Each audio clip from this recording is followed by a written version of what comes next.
Hey everybody, Mark Edward Lewis from Cinema Sound. Today we're going to do a little shootout between the Saramonic UWMic9 lavalier, that's this one right here. It also is the same one that comes with the vMic Link 5 systems, both the regular and the hi-fi, and the Røde filmmaker kit lavalier, that's this one right here. Cool.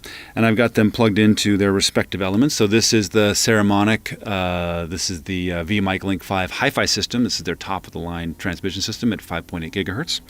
And then this is the filmmaker kit, which you're probably all familiar with. This is at 2.4 gigahertz. So let's take a listen to the Saramonic microphone. Check 1, 2, 3, Saramonic, Saramonic, Saramonic, Saramonic. It's got a really nice sensitivity. It's very sensitive to my voice and has a pretty flat frequency response. And then the Røde microphone, sibilant, 1, 2, 3, check 1, 2, 3. It's a little bit quieter, but a little less sensitive, but has also a different but reasonable frequency response. What you're noticing between the Saramonic microphone and my voice, which I'm recording on a TM7 right now, hypercardioid, is a little bit of a latency. There might be 8 to 12 milliseconds of latency, maybe even more with this system, which is not present with this system. But now let's really upset the fruit basket. Let's switch these microphones and see how they do. So fortunately they are compatible. You can plug either of these into either transmitter and nobody cares, nobody knows the difference. Okay, let's plug the Saramonic into the Røde microphone.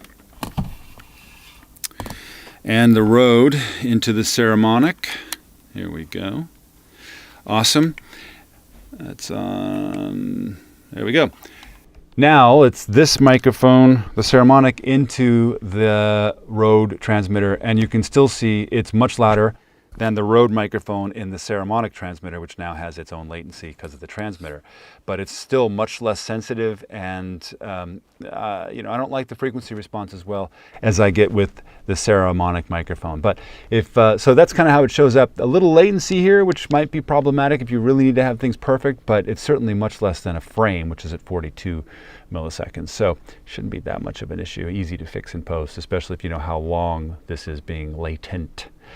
Let us know how your wireless situations are going, and if you've used either the filmmaker kit or any of the Saramonic products and how they're working out for you on cinemasound.com and on our Facebook closed group for those of you who are Cinema Sound members.